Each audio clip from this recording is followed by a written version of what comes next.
శుభవార్త అండి. ప్రియ సహోదరి సహోదరుడా, ఈ గ్రామం రావడానికి గల కారణం పరిశుద్ధ గ్రంథంలో బైబిల్ చెప్తుందండి. సర్వ సృష్టికి వెళ్ళి సువార్తను ప్రకటించమని బైబిల్ చెప్తుందండి. అందు నిమిత్తమే మేము ఈ గ్రామానికి రావలసిన కారణం. అయితే సహోదరుడా, మనిషి మానవుడు జంతువులు అనేకమైనవి ఉన్నాయండి ఈ భూమి మీద. అయితే అన్ని జంతువుల కన్నా మానవుడికి ఎక్కువ ప్రాధాన్యత ఇచ్చాడండి దేవుడు. అయితే జంతువులకి హృదయం అనేది ఉండదండి, ఆత్మ అనేది ఉండదు. మానవుడికే ఆత్మ ఉంటుందండి.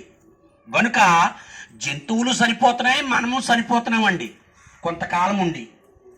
అయితే చనిపోయిన జంతువులు ఏమవుతున్నాయండి? అవి మామూలుగా మట్టిలో కలిసిపోతున్నాయి. అయితే మానవుడు అనేవాడికి బైబిల్ చెప్తుందండి ఆత్మ అనేది ఉందని, మనసు. ఆ ఆత్మ ఎటువంటిదండి?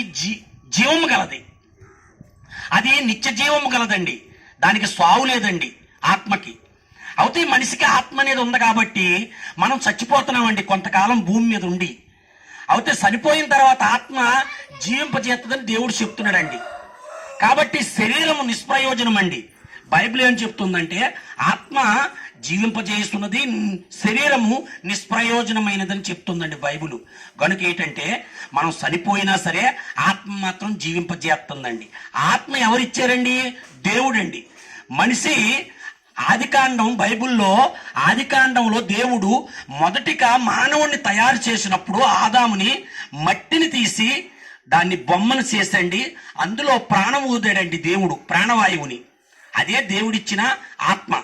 అయితే ఆ ఆత్మ తిరిగి తన దగ్గరికి రావాలని దేవుడు మానవుడిగా ఈ లోకానికి, యేసుక్రీస్తుగా ఈ లోకానికి వచ్చాడండి. అయితే మనుషులు, ఈ ప్రపంచంలో ఉన్న మనుషులు పాపం చేసి దేవుడు అనుగ్రహించిన మహిమను పొందలేకపోతున్నారని దేవుడే యేసుక్రీస్తుగా ఈ లోకానికి వచ్చాడండి. మనము ఇంతలో కనపడి అంతలో మాయమయ్యే ఆవిరి లాంటి వాళ్ళం అండి. అయితే బాల్యము, యవ్వనం, వార్ధక్యం, వృద్ధాప్యం, ఏదో వయసులో మనం చనిపోతామండి. అయితే చనిపోయిన తర్వాత ఈ ఆత్మకు సావు లేదని దేవుడు చెప్పాడు కదండి. ఆత్మకు మళ్ళీ మహిమా శరీరం ఇచ్చి ఆ దేవుడు రాజ్యం అనేది ఉందండి. అదే మనం అంటామండి, మన పెద్దలు స్వర్గము. ఆ స్వర్గంలోకి వెళ్తామంటారు. అయితే మనం స్వర్గం చేరాలంటే ఈ భూమి మీద ఎలా పడితే అలా బ్రతికేసండి, మనం ఎది పడితే అది తినేసి తాగేసి ఎవరి మీదకి పడితే వాళ్ళ మీద గొడవలకు వెళ్ళిపోయి ఏమండి బూతులు తిట్టేసి, అబద్ధాలు ఆడేసి, మోసాలు చేసేసి, ఏమండి ఒకళ్ళు కొట్టి తిట్టి దొంగతనాలు, వ్యభిచారాలు, మోసాలు చేసేస్తే దేవుడు ఆ స్వర్గం ఇస్తాడంటారా? చెప్పండి, ఒక్కసారి ఆలోచన చేయండి.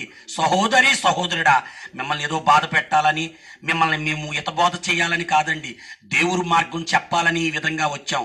కాబట్టి ఇక్కడ మనం ఎవరైతేనండి ఆ సత్య మార్గంలో నడుపుతారో, ఎవరైతే ఆ నిజమైన దేవుడు, ఆ ఊపిరిచ్చిన దేవుడు, ఆ ప్రాణం ఇచ్చిన దేవుడు, ఆ దేహాన్ని నీ తల్లి గర్భంలో నిన్ను నన్ను సృష్టించిన దేవుడు, ఎవరైతే నిజమైన దేవుడో ఆయన్ని ఆరాధించాలండి. మనం చూడండి, మన అమ్మా నాన్న విడిచిపెట్టి ఎవరినన్నా అమ్మా నాన్న అంటామండి? అంటే మాత్రం ఆ ప్రేమ వాళ్ళకు ఉంటుందంటారా? లేకపోతే మనకు ఉంటుందంటారా ఆ ప్రేమ? ఆ తల్లిదండ్రి, జన్మనిచ్చిన తల్లిదండ్రే మనకు ప్రేమ అండి. మన పేగు మిగులుతుంది. అమ్మ అనగానే అమ్మకు హృదయం మెత్తబడుతుందండి. అదే విధంగా మనకు కూడా అమ్మ అనగానే మనకు ప్రేమ కలుగుద్ది. అలాగే నిజదేవుడు కూడా ఒక్కడున్నాడండి, అతని పేరు చెప్పడం. అయితే మీరే ఆలోచించండి, ఆ నిజదేవుడికి కామము, క్రోధము, అసూయ, ద్వేషము, పగ లేదండి. అందరి మీద, సమస్త మానవాళి మీద ఎండకు కాస్తుందండి. సమస్త మానవాళి మీద వర్షం కురుస్తుందండి. సమస్త మానవాళికి మంచు దయచేస్తున్నాడండి. ఒక్కసారి ఆలోచించండి, సర్వ సృష్టికి తండ్రి అయిన దేవుడు అందరినీ ప్రేమిస్తున్నాడండి.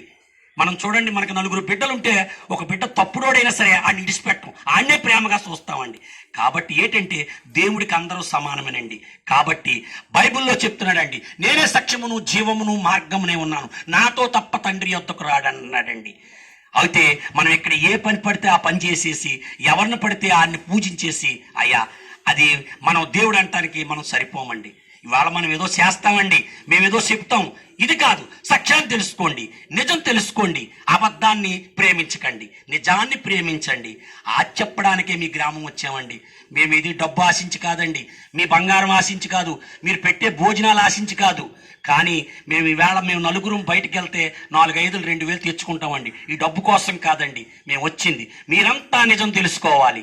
మీరంతానండి రేపు కాలం అయిపోయిన తర్వాత మీకు 100 సంవత్సరాలు వచ్చి గవర్లపాలెంలో చనిపోయిన బిడ్డలందరూ ఆ నిత్య లోకంలో చేరాలనండి. ఇదే ఆశ, అంతకు మించి ఏమీ కాదండి. ఇది నిజంగా దేవుడు బైబిల్కి చెప్తున్నామండి. అమ్మా, ఒక్కసారి మీరు ఆలోచన చేయండి, ఆ నిజాన్ని తెలుసుకోండి, ఆ నిత్యలోకం చేరండి. భూమి మీద కొంతకాలమేనండి, మనం ఎంతో కాలం ఉండం. మన తాతలు చచ్చిపోయారు, ముత్తాతలు చచ్చిపోయారు, తండ్రులు చచ్చిపోయారు. ఇవాళ మనం కూడా ఉండవండి. కరోనాలో ఎంతో మంది పోయారండి. తల్లికి పిల్ల లేదు, పిల్లకి తల్లి లేదండి. కానీ నిత్యలోకం వస్తుందండి. ఆ దేవుడు దిగు వస్తున్నాడు 2వ రాకల్లో. ఆ 2వ రాకల్లో మన గ్రామం అంతా ఎత్తపడాలని మేము ఆశతో వచ్చామండి. మీరు ఈ మాటలు విన్న సహోదరి సహోదరుడా, మీరే ఆలోచించి ఆ నిజదేవుని తెలుసుకుంటారని మిమ్మల్ని మిక్కిలి బతిమాలి ఆ దేవుడికి ప్రార్థన చేస్తూ